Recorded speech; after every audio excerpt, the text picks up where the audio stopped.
I want to help people. I don't want to see one hurt or abused. That's my main part of life. I don't care who they are.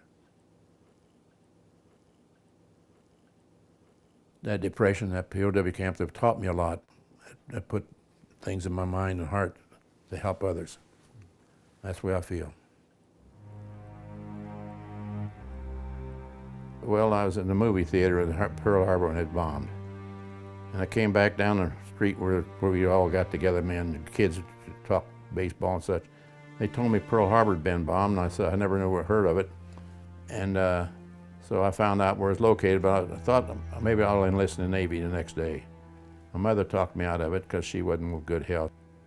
So I stuck around until later on, about October of that next year. And I said, Mom, I'm going, I've got to go. And I enlisted in the Army Air Corps, and I wanted to be an aerial gunner. I always remember I was scared to death of a height. I'd walk across the bridge and hold a rail, and yet I wound up in the Air Corps. After we had our training and made up the crews, we all went over to Italy, the 15th Air Force. I was in the 463rd Bomb Group, 774th Bomb Squadron. On the fourth mission, before we took off, we were briefed that morning, said if you bail out, fall as far as you can before you open your chute, because some American had shot a German out of his chute. And we'd have sent an apology into Berlin, but we have not received an answer. Well, we took off on our mission, everybody in position, and taking off, flying through the sky, you continue looking for fighter planes, you know. Well, on approach to the target, I spotted a FW-190 Focke-Wulf, and as I was tracking this plane, we had an explosion up front of the aircraft, which I didn't pay attention because my mind was on that airplane. Next thing I know, the left waist gunner was standing at the door waving frantically his arms at me to get my attention. I looked up there and I turned around, I like froze. I saw nothing but a boil of fire coming out of the bay into the radio room, and 100-octane gasoline in those wings, you know, so we're in trouble. So I said, we've been hit, our bomb bays are on fire. I panicked. I couldn't make my hands and my brains weren't functioning properly, so I backed up against my .50 caliber and I looked at that fire and I thought, this is it, I'm dead, but I'll never know it hit me. But then my mind cleared up 100%. I think good Lord took care of me. I know He did that day. And I quickly moved back to the door, the waist gunner standing there. I couldn't get him to jump. He kept looking at me and I can see him yet. Finally he jumped and I went right behind him as fast as I could. 2, 3, 4 more seconds, I don't believe I'd have lived. I'd been gone to sleep from lack of oxygen. And I fell, I judged 15 to 20,000 feet before I came to. And when I did, I was tumbling through the sky, seeing the sky and the ground. I finally got myself on my back. And I pulled a ripcord and I watched the pilot chute come out straight up ahead of me. And then the main chute came out, a big boom. I think you're falling about 120 miles an hour. So it was a pretty good jolt. Coming down, here come 2 German fighter planes, FW-190s, yellow nose. Well, they must have been about 150 yards or less from me. I saw the lead pilot and I waved at him. He waved back and they went on. So that was another case. They could have shot me and never known it. So I finally hit the ground, broke an ankle. Sometime later, I remember a little man standing over me. He wanted to know if I was English or American. I told him I was American. He put me on his shoulder and carried me up side of the hill and set me down where to get his breath. Finally, two men come up in an ox cart. They turned me up a little road up an incline, and there's a brick building sitting up on this little hill. And above the door was a swastika about 3 foot in diameter, and I knew I was finished then. My war's over. Finally, they put me on the train, took me to Graz, Austria, to a hospital. Got in the room, and there was my waist gunner. Pretty soon, here come my pilot in. And he was blowing out of the plane, I understand. They moved us over to Wetzlar, Germany as a transit camp.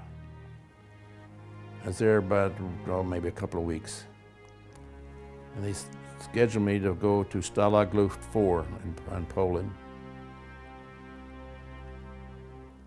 Our rations for the day there in that camp, breakfast was acorn coffee. Lunch, you didn't receive anything.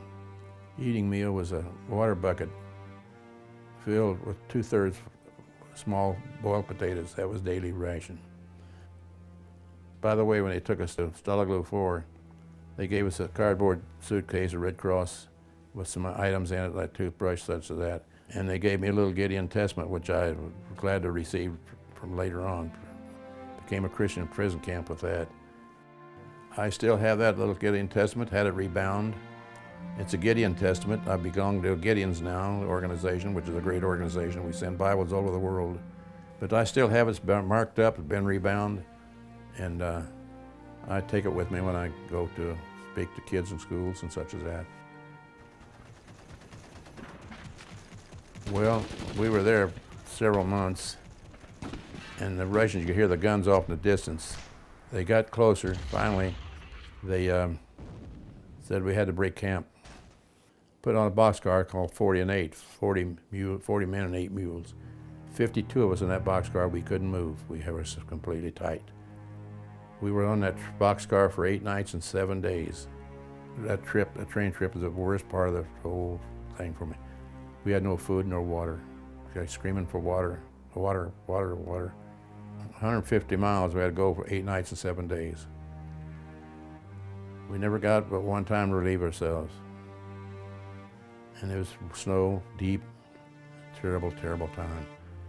In the boxcar, my hair it was a metal car, and I'd lean my head back at night, condensation. My hair would freeze that boxcar, my shoulders would too, and I'd have to break loose like that. That's what we lived with. We got to Barth, Germany, and I'd unload us. We marched through town. Food there was worse. They starved us. Said the Americans were shooting up our trains. That's why we weren't getting any Red Cross food. Got none. It was brutal. Russians finally got close. You could hear the guns off in the distance. One evening about 6 o'clock, looked up and there was the Germans getting ready to march out of the compound. They were leaving. They didn't want anything to do with the Russians. They left us in the camp. They took off that evening. The next morning, the major got a bunch of us to march over through an open field, through a gate, up around to a building over there we call the Flak School. They opened a big wide door. We walked in there, and the room was full of Red Cross parcels, clear of the ceiling. Thousands upon thousands of parcels.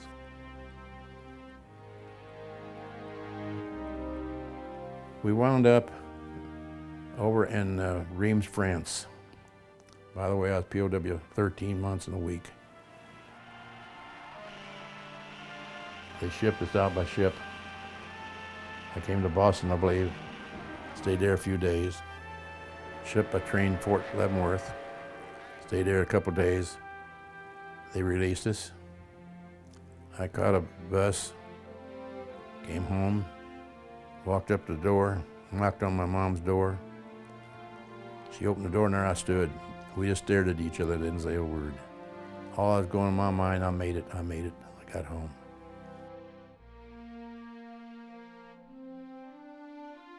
And when we came home, we were liberated and back, I saw this pretty woman walk across the street. Well, we got acquainted and started dating, and one thing after another. Eventually, we got married.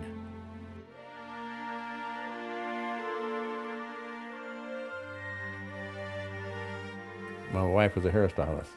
Beulah, we call her Boo Boo, is her nickname. In the latter years, she had to quit her work from tobacco smoke and hairspray in her lungs. And she real ill. We brought her home from the hospital. She wanted to come home. My wife kept calling for her mother and dad. That's all she could say. So I got down in her ears. I said, Boo Boo, can you hear me? I said, I love you.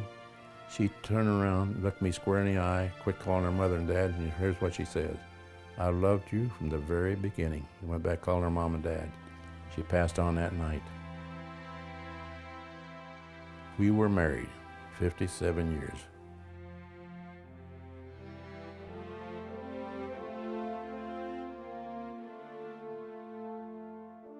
I used to go over there and sit outside and wait by the elevators, you know.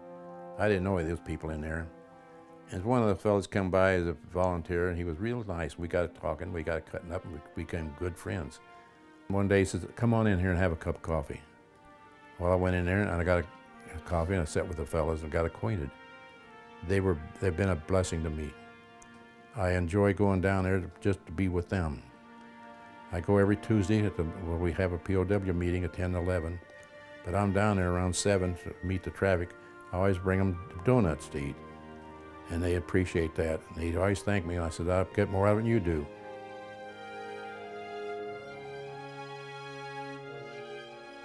Friendliness and love is the secret. It's good to be liked, but you got to treat people right. And boy, those fellas down there, they make you welcome.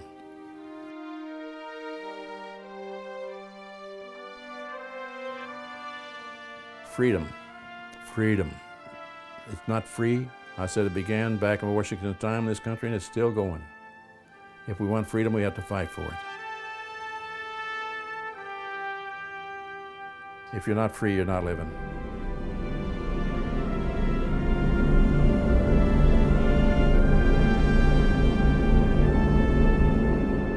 I'm very proud of my service.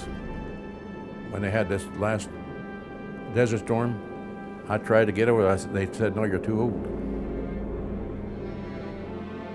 To be an American and to be in the service was an honor to me.